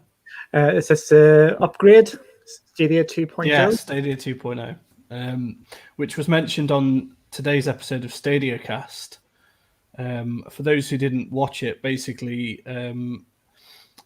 Bill and Lloyd have got a contact who they didn't make the name of available. Can I just correct you there? It's two different. Okay, two different contacts who have basically let slip that there's like a next gen version of the Stadia, like it's not software, is it? Is it software? Is that the right word for it? Yeah. Hardware. Yeah, there's a version 2 of it that people are using it. Server blades. Yeah, that people are basically using to develop Stadia, obviously for the next gen. Have you guys read into this too much, or do we do a wee recap off the? I watched the video. I can remember some of it. Basically, Bill said he was in contact with someone, and they have said they were developing the game. They ran it another time, and it ran a hell of a lot better. They went in contact with Stadia, and they said they're on 2.0 version. And Lloyd said he spoke to other people, but he was in contact with some other people, and they also said they're on 2.0, but they actually had the request to be put up to 2.0. Yeah, and I think it's going to make sense, right? There's going to be a priority list of who gets access to the second generation of the Blade. Clearly, the people that are developing things like Gunsport are not going to be. I'm not saying they're not deserving it at all, but if you compared, yeah, and that's what it comes down to. Nobody's going to play that game in 8K at 120 frames per second. It's never going to be an issue. But if you take, and again, this isn't, I want to make it very clear that we have no idea who these people are, but if you had the likes of, say, Cyberpunk, now clearly they would benefit from this second generation of Stadia. Whatever it is, the important thing to take away is how Bill put it out there actually was that the developer had said to them that it was almost like an over a weekend kind of thing. They'd been working on the game. They went back to it the next day and were like, hang on a minute, our performance has increased in this game and we haven't done anything. They reached out to the Stadia team and they're like, oh yeah, we upgraded you to the second generation Blade. And they're like, right. Nobody's going to tell us kind of thing. It must be really bizarre. They've been working really hard, squeezing the absolute max out something, and then just turning around and somebody's flicked a switch and gone, yeah, we've done that for you. Don't worry about it. It just runs better now. It's probably really infuriating, actually, not being told that that's even an option. But then to find out that there are people that have to request access to this as well, it's kind of a weird place to be in, I think, for a development team right now, especially if you're developing a game. This is the first kind of time that you're starting to hear about this second generation from other developers, most likely. They're not going to get it from the podcasts and be like, well, we haven't got that. What's wrong with our game? There's going to be some weird things going on, I reckon, over the next couple of months. Okay, I trust Bill and Lloyd, but remember, this is just speculation. We just have to keep that all in mind. It's not saying Stadia Cast are bad and evil or anything. It's just we just have to say this is speculation at the moment, and we haven't heard it from Stadia themselves. But I think we did. There's no official announcements of Stadia second generation existing. We are hearing a byproduct of somebody else speaking to somebody else. This is the sort of thing you hear when the PlayStation 5 and the Xbox Series X was coming out. You heard bits and bobs and all that. Japanese whispers, isn't it? Yeah. Some of us have speculated that we would get a bump this year. I'm not naming any names. And that we would get a bump before the new consoles. I predicted that. And but I think we are. It may be pushed back because of the situation at the moment, but it is good to hear that this is coming. With who it could be, these wouldn't be. These would be like higher profile indies who would get access to this. Would be like the minimum sort of standard. So you're talking well-known indie game makers would be the lowest. See, I actually think that indies are not even going to be looked at right now with second generation. I think the current generation of Stadia, there isn't likely to be an indie title that's in development that can't squeeze all the juice out of the first generation, whatever that is. I mean, we've seen technical specs, but we don't even know. None of us are game developers. We don't actually know what that entails, what it means, what the ceilings are to what that can do. The Observer, that's getting redone for next gen consoles. I'm just putting like a. Yeah, and actually, okay, yeah, you know what? That's a fair point. There are going to be titles that are indie that, like you say, they're kind of like the higher echelon of an indie title where you almost don't look at them as an indie. They're almost that polished and that well made that they're like budget A games instead of high end indies. But I mean, it would be safe to assume that if second generation Stadia is a thing, that the Cyberpunks are going to be the ones that everybody is throwing money at. Maybe even Doom Eternal getting an upgrade in some sense, because we don't even know what this second generation is, right? If it's just a ton more, a bigger GPU or something like that, then you're essentially going to give the ability for these games to patch their way into second gen without actually needing to do any work. Just allowing the memory to be accessible would be enough to give a lot of these games a boost in everything, really. It would be smoother. You'd have, again, even quicker loading times. And that's something that with Stadia, I know, Adam, you said earlier that you forgot, like going back to PlayStation, like how long these things take to load. Yeah, what I think as well, what I'm hoping, touch wood, is that a lot of these devs have future-proofed their games anyway. I think there's been a lot of future-proofing in this last gen for Xbox games and PlayStation 4 games. For the next gen, where they've got the automatic, dynamic resolution. So they've got the extra power. They can just push it out without actually having to do too much to the actual game. See, for me, with all this coming out, because there's been like no solid evidence, we've just heard what they've been told. Obviously, nothing against them lot. But for all we know, Stadia could have just done a bit more fine tuning on server blades to boost the performance rather than it being second gen. And then whichever dev it is might have heard whispers of, oh, it could be Gen 2. And then that's how it's gone forward.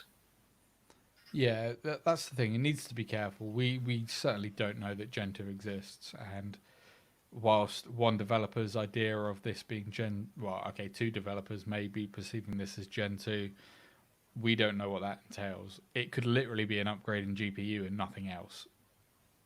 Or it could be a controlled leak as well. Yes. What I mean by that is it's the information is put out there to get hype going, to steal the thunder away. And I will let Dan speak here for 1 wee second because I think he wants to do something. No, do it again. Interrupt him again. No, I just want to give Adam permission to sod off. Yeah, I've been waiting patiently. By the way, every time you kept saying Gen 2, I just kept thinking of penguins. It's a type of penguin, by the way. A Gen 2 is a type of penguin. I didn't know that. I was thinking of the chocolate bars. So I need to head off, but before I go, I just want to say to everyone who's watching, make sure you stay home, play Stadia, and save lives. And don't subscribe to Stadia Arcadia. Yeah, that too. Bye, guys. Because if you do, you'll see Duncan in his shorts. Bye, Adam. Nightmare fuel.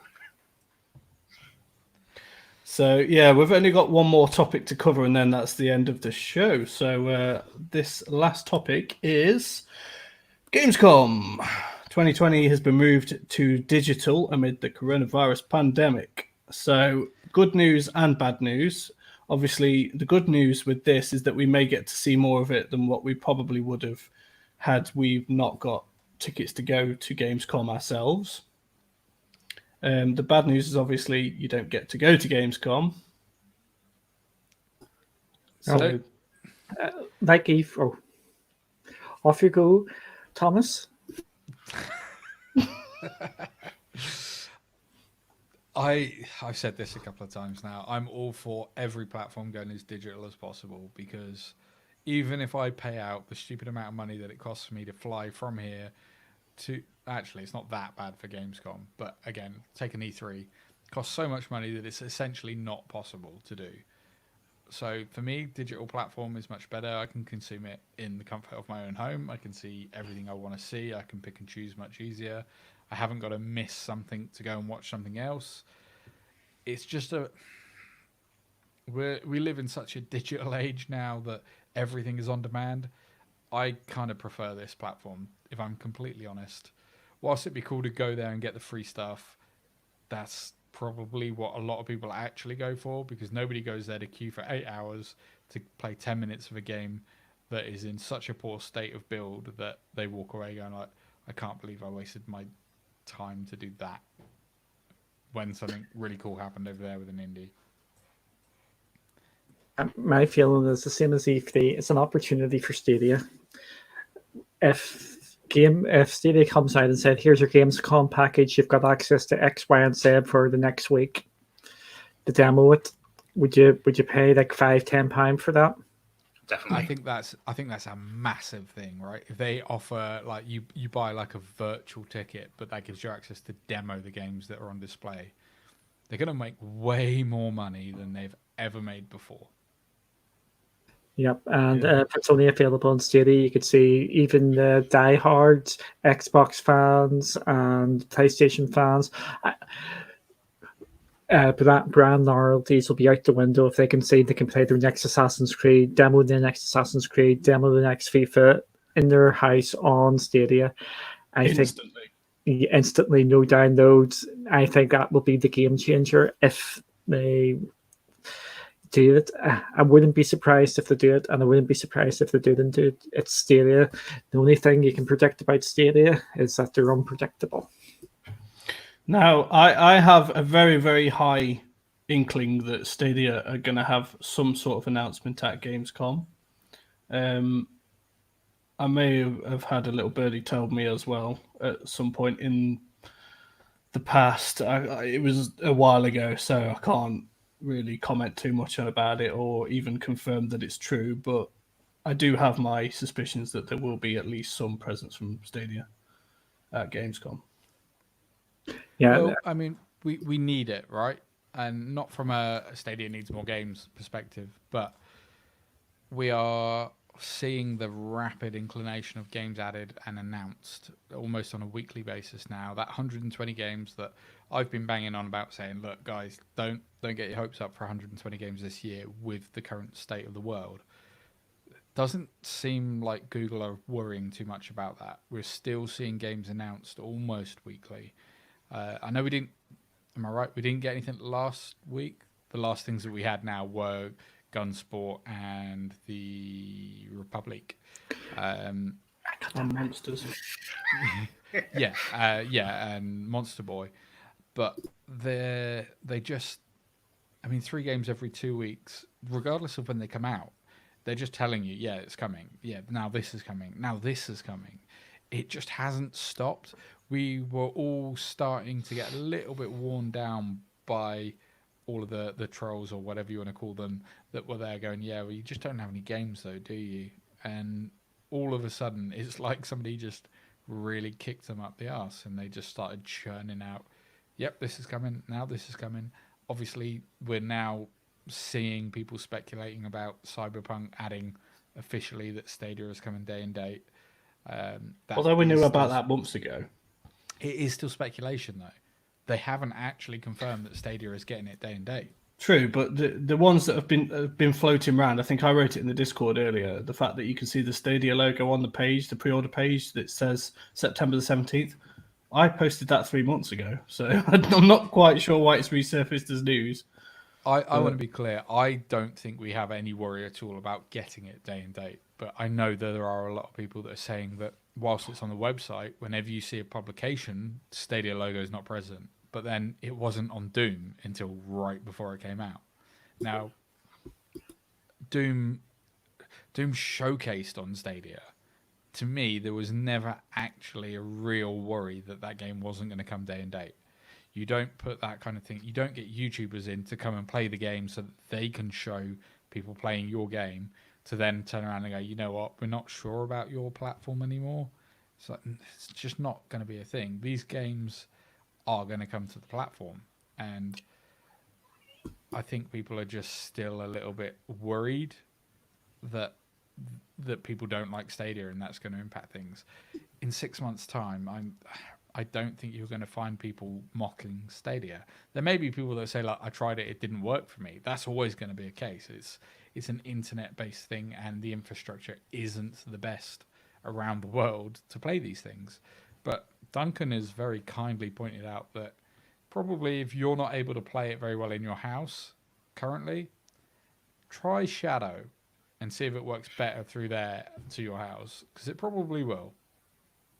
With Cyberpunk, my only concern about it is I do think, I'm hoping that we're going to get a end date, and I have been banging on that it hasn't been confirmed, is that GeForce are well in the mix with that. They have came out and confirmed day and date, and they're getting all the extra features. Plus, they've got some sort of marketing deal with Cyberpunk as well, with the graphics cards. So that is my only concern about. There's a possibility that we're not going to get a day and date. That GeForce Now is going to be the day and date as the only streaming platform. See, for me, I see that differently, because with GeForce Now, you obviously have to buy the game through Steam, which they obviously still have their pre-orders. So the basic one, you get the game. The second one, you get certain items and stuff like that. But obviously Stadia doesn't have that. But like we've seen with Red Dead, for instance, you've got the special edition, the deluxe edition, the normal edition, and all that, which has all the different tiers of extra items, which is what I think will happen with Cyberpunk when it comes out. There's been nothing. Oh no, carry on. There's been nothing really to suggest that Cyberpunk won't come out the same time as the other consoles, well, as consoles and PC. In the original announcement, there was. What was it?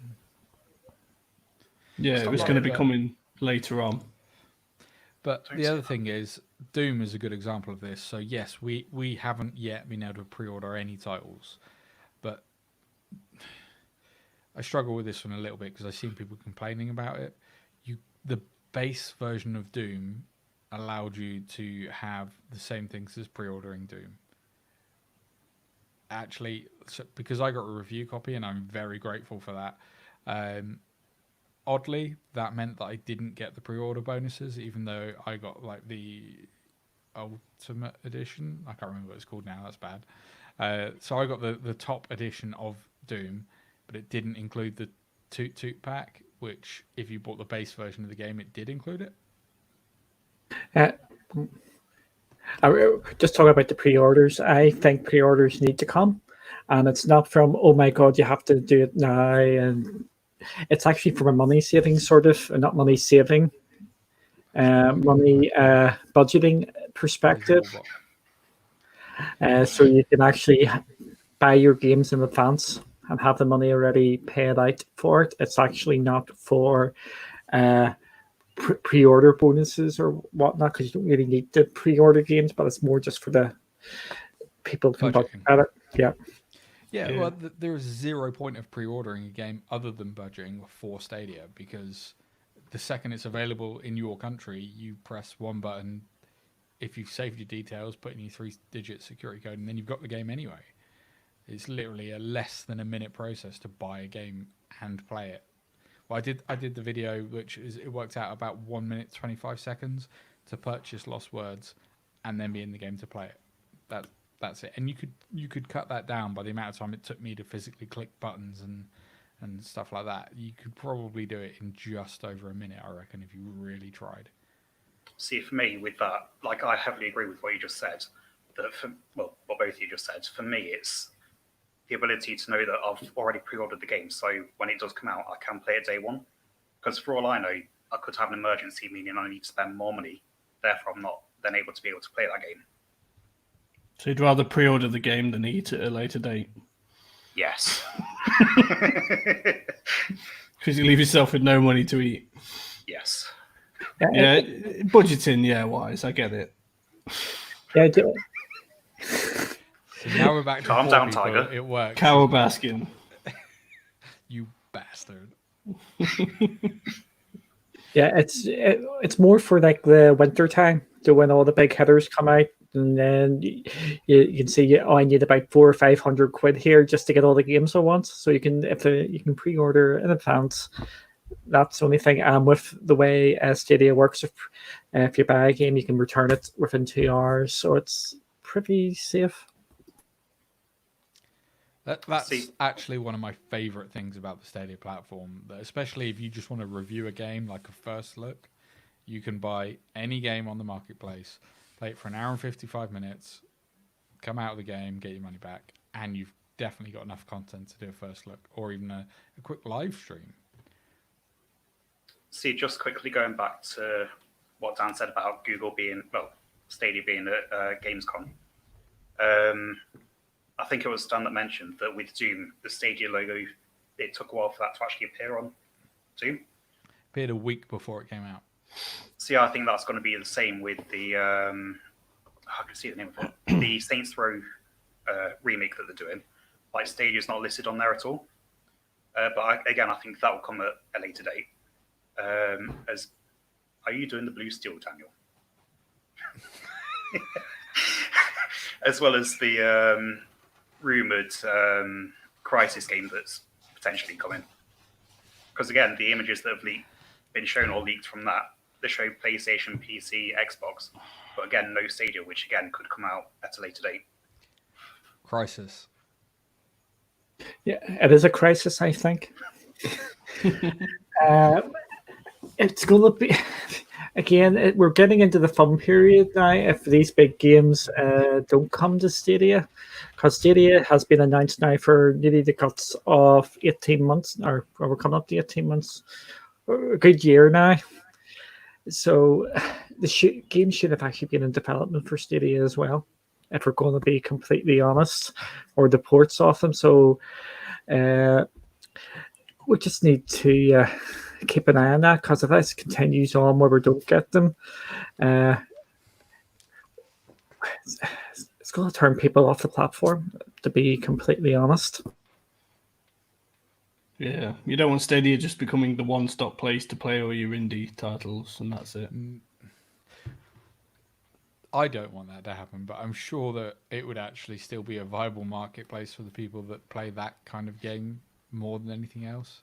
That's the worry, right? All of us are actually gamers, and we are thinking way more about, I'm going to put the bottle down, AAA titles and stuff than indies, but clearly the hyper-casual market is the moneymaker in the industry. So to Stadia, they kind of can't lose, because even if they lost the hardcore gaming market or the mid-core game market, it wouldn't matter to them, but it would matter to us. We would be the ones that felt like this just isn't for us anymore. But it'd probably make them even more money if we all disappeared and it was only the hyper-casual market. That's not what's going to happen, though. Yeah, I just think a lot of people are, whether you like it or not, a lot of people are going to base Stadia's success on the AAAs. They're going to see if it's not got Minecraft, if it's not got Fortnite, if it's not got Call of Duty, if it's not got FIFA, why would I bother?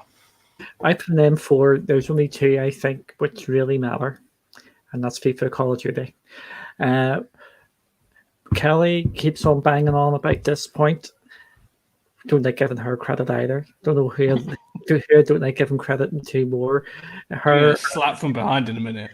I know when it actually Donkey punch. when it actually gets caught up here, that they haven't actually appealed to the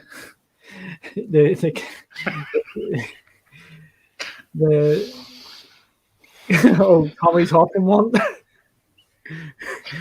You can tell it's getting towards the end of the show, can't you? It's got that bad. Tommy had to turn off his camera. I might turn mine off and just leave Duncan in The tween market, basically. There's no games for the tween market, which Minecraft would serve, and so they need something like that to draw in the tweens. So like Roblox, something like that.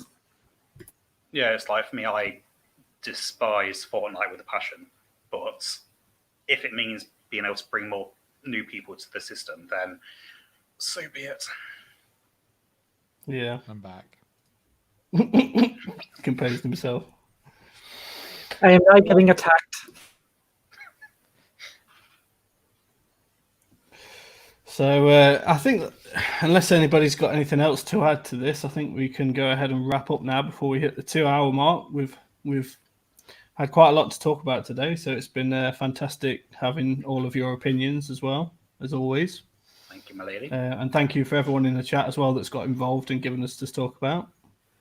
What did you say, Ash? Roblox with ray Thank tracing. you, my lady. Did anybody see the Minecraft one with ray tracing? Yeah, it looks beautiful. Yeah, but this is still a step back actually from what they did like a year or two ago, isn't it? Like they showed that update that was going to happen, and then they retracted the update, and now we've seen the ray tracing update instead. But Oh, the one that was announced by E3. yeah, I feel like they're just breaking Minecraft by adding these kinds of things to it. Like I can't imagine that Mahong is like looking at this going, this is exactly what I built this game not to be. I don't know, he doesn't care. He's made so much money off of it. But Yeah, I think it's another one of those things like how far can we push this? Most people are just going to play with the default skin packs, and you know what I mean, or maybe just different looking skin packs, but not quite that extreme. But it's just I'm seeing people how with 2070s that are like almost blowing the cards up by trying to play this in ray tracing. Yeah, it's just how far can we push it? I don't think it's meant to be you know what I mean, the practical way to play it. If you can play it and you want to, it's there. If you don't, move along. Actually, Resurrector's point is really valid there. It's brought new interest back to Minecraft. So obviously they got dungeons coming. That's a kind of a standalone thing, right? But Minecraft has kind of died off. I don't know about the viewer numbers. I'm sure that stayed pretty good. But I haven't really heard anybody talk about Minecraft for a long time. And I feel like this is a quick, like, right, what can we do to just bring those numbers back again? Like, I have to we'll say, add ray tracing. It comes in peaks and troughs, I think. Minecraft does, depending on the updates. I can say the kids are still playing it. I still watch some content. I mean, there's a series called Hermitcraft, which I watch quite often, and I watch. There's a few YouTubers that kind of give you tutorials. I actually did play it quite a lot on the Xbox, and I still have a world, like I've mentioned in the previous podcast. I spent hours, if not days, creating this big map, which I'll probably show you at one point if you're interested. But it comes in peaks and troughs based on the updates, basically. So, but I just want to highlight this comment: Sonic on Stadia day one. Maybe not day one, but Sonic on Stadia, yes. Have you guys noticed that I'm actually wearing my background as well? No. I thought you were wearing some kind of tie-dye. That doesn't work.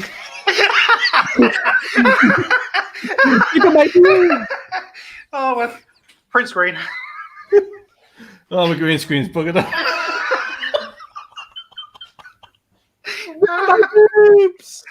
Oh. Invisible nipples.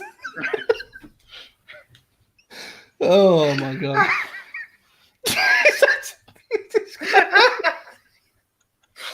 Oh, please, please, please. I'm wearing. Yes, I got that screen capture. Look how red my face is and how white my eyebrows are. I'm wearing a Christmas T-shirt. Albino eyebrows. At least you have nipples, Duncan. Oh my god! Right, last section is to give a big shout out to our Patreons. We've got quite a few platinum patrons now as well, so big up to you guys. Thank you for your support. We've got one anonymous gold, and we've got 2 silver, Ollie and Rock. So massive thank you to all you guys. It just makes what we do worth it, basically. And obviously makes it a lot easier for us to do the things we do as well. So if anybody is considering becoming a Patreon, you can find the link to it at the bottom of the page here on stadiasource.com. You can't see my mouse, but it is there. Every donation does help massively towards our cause. So It may it's also... go ahead. This Patreon may pay for the surgery to put your nipples back on. One day. Absolutely, yeah. And there are some perks as well if anybody's interested. There's some perks to becoming a patron as well, which you can find actually on our Patreon page as well. And we'll be bringing some new perks going forwards as well. We've actually got, I've actually purchased the first lot of merch that I'll be sending out to the initial platinum subscribers. I think there's only one at this point in time. I've ordered one for myself as well, so you basically be able to see what some of the merch looks like. At the moment, it's just a T-shirt, but we will be doing things like caps, badges, pins, bags. Basically, you get to pick from a number of different things as well. So, yeah, all the more reason to have a look and see if it's for you. But on that note, I kind of want to wrap the stream up and say thank you to everyone that came, and thank you to you guys as always for spending 2 hours of your day talking about Stadia with us. And my nipples. Palm tree fresh nipples. So as always, you can find us all on stadiasource.com, the Stadia Source Twitter at Stadia Source. You can find me at _X2I_. You guys want to plug yourselves or pretty much I think know where before to we find? do that, Antonio's just told us that he's about to become a patron as well. So I Why think he did he say deserves that? a shout out. Literally 2 comments ago. Getting patron right now. Oh, I don't think it's come up on StreamYard just yet. Ah, right. Oh, Right. yeah, sorry. Whoop, whoop. Thank you, Antonio. That means absolutely. Woo! You can't see me, but my voice right now is a thumb pointing up. So it's just your thumb. Yes. Right, so yeah, did you guys want to plug yourselves, or you pretty much know where to find you already? Most people do, don't they? Yeah, don't subscribe to Stadia Arcadia is my one. Yeah. Lords Figured more and this everything, and appears. yes, I am an actual lord. No comment. I have nothing to say to that. Worth it. Right. Peace out, guys, and thank you, and we'll see you on the next one. See you Bye-bye. later, guys. Thank you very much. Ciao.